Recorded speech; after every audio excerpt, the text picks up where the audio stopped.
So we've got Google going around launching a new protocol. This time it's called Agent Payments Protocol.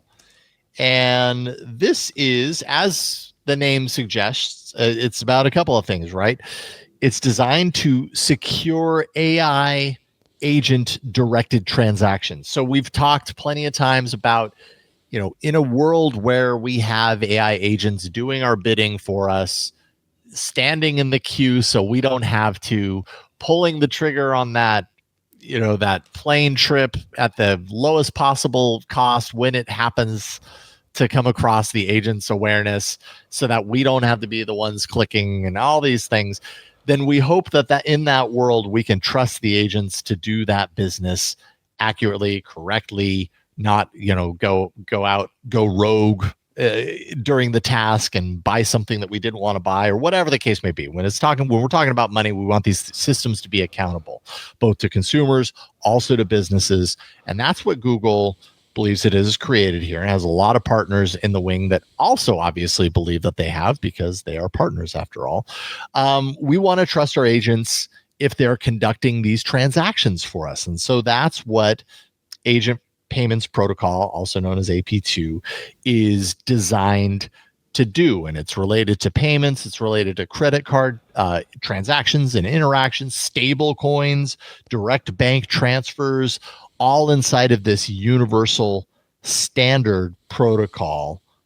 So we can start there. I don't know. It sounds like something that is needed. I don't know if there are other efforts out there that we're trying to tackle this from a different perspective, but I think this sounds important.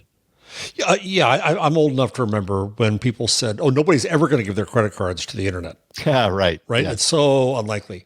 And then when I was at Condé Nast, we started something called Style.com with very high-end fashion, and the first belief was, well, nobody's going to buy expensive things on the internet.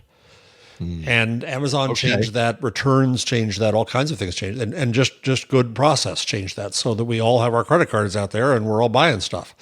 I think the same thing was here. The agent is operating autonomously on our behalf, likely with our initial permission, but not necessarily our permission at the moment.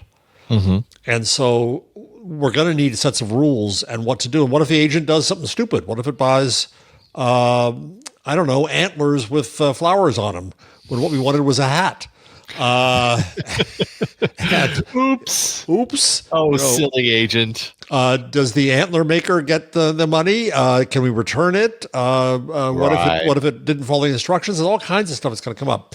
But there's no question that the whole world of commerce is roiling around this topic. We've talked about it in terms of advertisers are going to be advertising to agents. There's a lot of work in that field. There's a lot in terms of people in my papers trawling, looking how they're looking at agents to agents and the economy that they create, and do they negotiate on our behalf? How are we trusted in that? This is about payment, but there's going to be a lot of this work, I think, to give us people some assurance that their agents are going to act in their benefit, reliably, safely, and that's going to open up a whole new area of commerce. Yeah. I mean, if anyone's going to trust agents to do this stuff, there have to be systems baked in, and there has to be, a history of interactions that prove that, time and time again, that it can be trusted. But we're talking about AI here. Like, nothing is 100%. That's, I think, what kind of snags me on this is, if you can't, 2 to 3 years in, can't get an AI system or an AI model to deliver, a simple mathematical formula correctly 100% of the time, how can one expect an agent to not buy the wrong thing or not make the wrong transfer 100% of the time? I don't know. I don't know if that's, are we going to pass the same, well, it's AI, so we just accept the fact that it doesn't get things wrong 100% of the time. Are we going to pass that kind of, thinking around AI agents the way we do with that example with LLMs? Right. I don't think so. I think it carries a different payload. It carries a different risk. There's a lot more riding on the line for that. It's also, I had a paper I found a few weeks ago, AI agents in the law from Georgia Institute of Technology, which is really interesting about when you put that agent out there and it screws up, who's liable? It's just like the same problem with cars, right? Is it the driver who didn't pay attention to it? Is it the agent maker who screwed it up? I don't know. That's going to have to go through the courts in lots of ways. When agents talk to agents, what transparency is there? Do they end up creating? One thing that fascinates me, and in one of our interviews, I asked one of our interviewees about this. Do they end up creating their own inscrutable language of negotiation as they talk with each other and end up creating something? And are we going to know whether it was a legitimate transaction? Yeah, it's going to be fascinating to watch.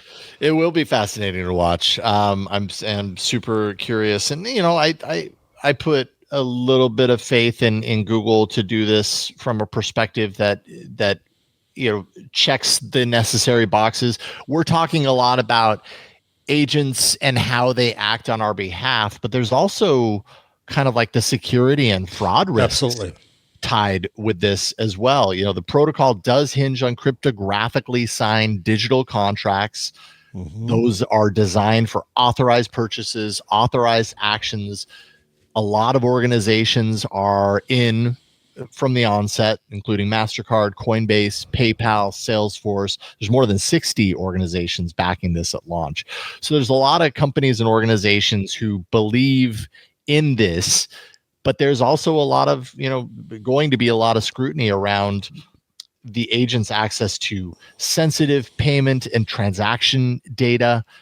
Are there going to be new types of fraud related to this? Right. That we don't see? I mean, almost certainly, yes, there will be, right? Because people are always looking for those holes to exploit. And also, like you said, accountability. When something goes wrong, who's accountable or what is accountable?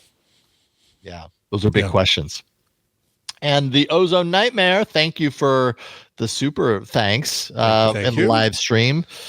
Love seeing your yellow text box appear here. Says the most vital parts of this are accountability and transparency. When an incident occurs, what is the consumer recourse? That's a really big one. Yeah, like does the consumer feel like they're supported when something goes wrong, or do they? What that reminds me of is when you're driving around in, say, a Tesla and you're on autopilot.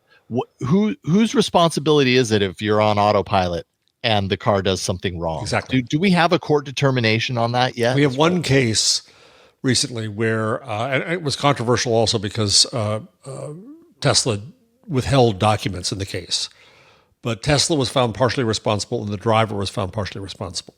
Okay. All right. So I think that's where the law stands now, but it's just one case, and I don't think it stands as precedent. Right. It's going to be very interesting to see. And that was a case of a death.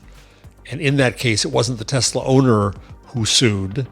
It was the family of the person who got killed who sued and tried to apportion responsibility as a result.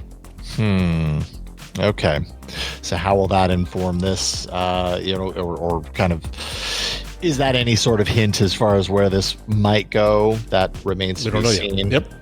But Ozone Nightmare, lastly said, what avenues will we have to ensure that our data is being protected? Yeah, I mean, these are all important questions. I feel good about this Google protocol because it's backed by credit card companies. Totally. It's in their interest to make sure this is right. They cannot afford for this to go wrong. Absolutely.